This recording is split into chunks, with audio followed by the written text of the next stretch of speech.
తీస్తా. నాలో ఉన్న క్రియేటివిటీ మొత్తం బయటికి తీస్తా. నా తడాకా చూపిస్తా. స్టార్ట్ చేద్దాం. It's laughing time. ఒక డౌట్ వస్తా ఉంది. బాగున్నారా ఆంటీ? నా డౌట్ ఇది పార్టీ విధానం అని నేను చెప్పట్లేదు. కేవలం నా వ్యక్తిగతమైనటువంటిదే. అయన్నొద్దు, పాయింట్కి రా. ఇతని రహస్య స్నేహితులు చాలా మంది ఉన్నారు. అయ్యి బాబోయ్, పిచ్చి బాగా ముదిరిపోయిందిరా మీక. బుర్ర తక్కువ ఎదవల్లారా, మీతో ఉంటే నాకు మెంటలెక్కుదురా. అందువల్ల వెంకటేశ్వర స్వామిని ఆంధ్ర నుంచి తరలించడానికి ఏం మాట్లాడుతున్నావురా? నరాలు కట్టయిపోయింది. ఏదైనా కుట్ర జరుగుతుందా అనేది అనుమానం కూడా నాకు వస్తా ఉంది. జరుగుతుంది అవన్నీ నమ్మే ఉంటే నీ ఫేస్ లాగే నువ్వు ఏదో కన్నాలేసుకు బతకాల్సి వస్తుందిరా. ప్రాయశ్చిత్త దీక్ష చేస్తున్నానని పవన్ కళ్యాణ్ అంటున్నారు. ఎవరే నువ్వు? గ్రహాంతరవాసి కప్పలా ఉన్నావు. వచ్చేసిన ఆంబోతుంటారు తెలుసా మీకు? పల్లెటూరులో అది నేనే ప్రాయశ్చిత్త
అలాగే హిందువులు కూడా చంద్రబాబు నాయుడిని క్షమించరు. మొహం పగిలిపోద్ది. ఆ పాపం నుంచి తప్పించుకోవడానికి పవన్ కళ్యాణ్ చేస్తున్న ఈ 11 రోజుల ప్రాయశ్చిత్త దీక్ష పవన్ కళ్యాణ్ కి మాత్రమే పనికొస్తుంది.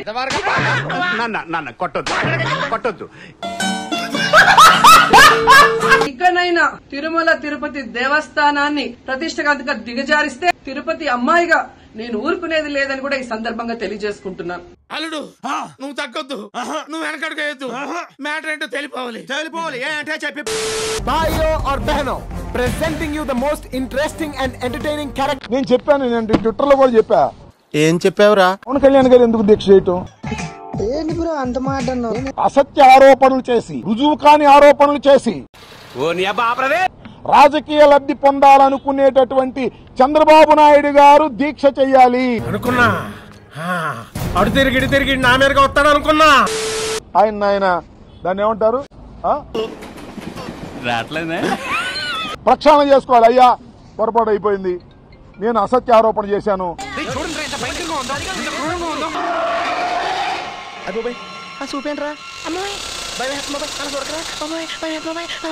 మిమ్మల్ని అడ్డం పెట్టుకొని చేశాను కాబట్టి నేను క్షమించమని ఆయన చేయాలి. ఈయన నాకు అర్థం కాల. ఒరే, నీ హైట్ కి నువ్వు మాట్లాడే మాటలకి ఏమైనా సంబంధం ఉందా? హైట్ కి దీనికి సంబంధం ఉంటాయి. నువ్వు కొట్టావా? ఏ డౌటా? అంటే బురద జల్తాం ఏంటి నాకు అర్థం కాల. మస్తు షేడ్స్ ఉన్నారా నీలా. అబ్బో కమలాసన్. దీక్షలతో కూడా రాజకీయం చేసి జగన్మోహన్ రెడ్డిని మీద బురద జల్లాలని ప్రయత్నం చేయటం తప్పుగా. పెద్ద దిగొచ్చాడండి పోటుగాడు, నా ఇష్టం.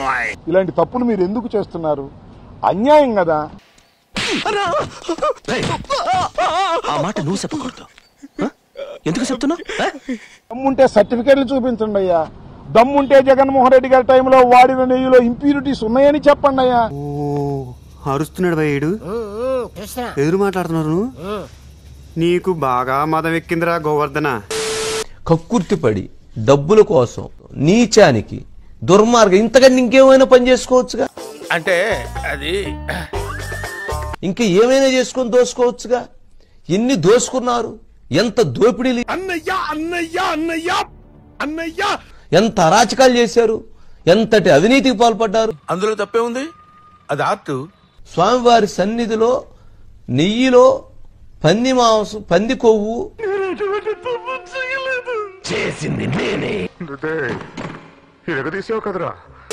అంటే ఎందుకు దోచుకోవటానికి చేశారు ఈ కార్యక్రమం అంటే